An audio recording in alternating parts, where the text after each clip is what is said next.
पवन गोयल जी भी मौजूद हैं यहाँ पर। पवन गोयल जी से भी सवाल जवाब कर लेते हैं। पवन जी, बड़ी जिम्मेवारी से आपने कार्यक्रम निभाया, इस बात में सर कोई दो राय नहीं है, और कल से ही लगे हुए हैं आप लोगों को प्रेरित करने के लिए, लोगों को जोड़ने के लिए। पवन जी, एक कहावत है, कहते हैं कि योग जो है अपने आप में बहुत बड़ा डॉक्टर है, और जिसने योग को अपना लिया उसे अन्य किसी डॉक्टर की आवश्यकता कभी भी नहीं पड़ती।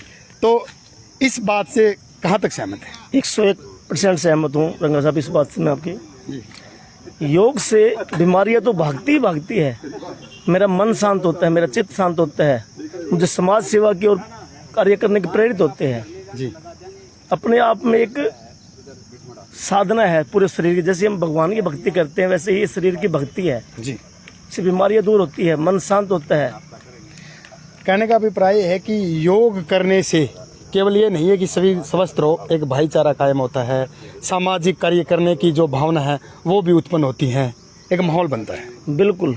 समाज, हम तो पहले ही हमारे जो केंद्र में बोलते हैं, संकल्प लेते हैं लास्ट में, निस्वार्थ सामाजिक कार्य करने का संकल्प लें, कम से कम 2 कार्य करने का संकल्प लेते हैं, इससे भी धीरे धीरे बढ़ाते हैं। पवन जी, अगर भारतीय योग संस्थान के द्वारा किसी को जोड़ना है तो उसका कंसेप्ट क्या है, तरीका क्या है? कोई कंसर्न नहीं, हमारे केंद्र में आओ, चद्दर साथ में ले आओ, हम निःशुल्क उसको योग साधना कराएंगे।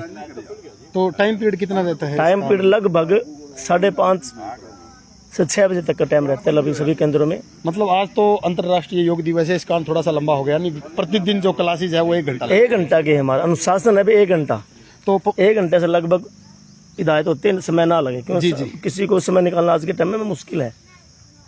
पवन जी, संपूर्ण देशवासियों को, आज अंतर्राष्ट्रीय योग दिवस है, तो जो जितने विश्व के लोग हैं उनको क्या कहना चाहिए? सभी देशवासी, सभी वर्ल्ड को ये कहता हूँ, योग से जुड़े, खुद भी स्वस्थ रहे, दूसरों को भी स्वस्थ रखने के लिए प्रेरित करें।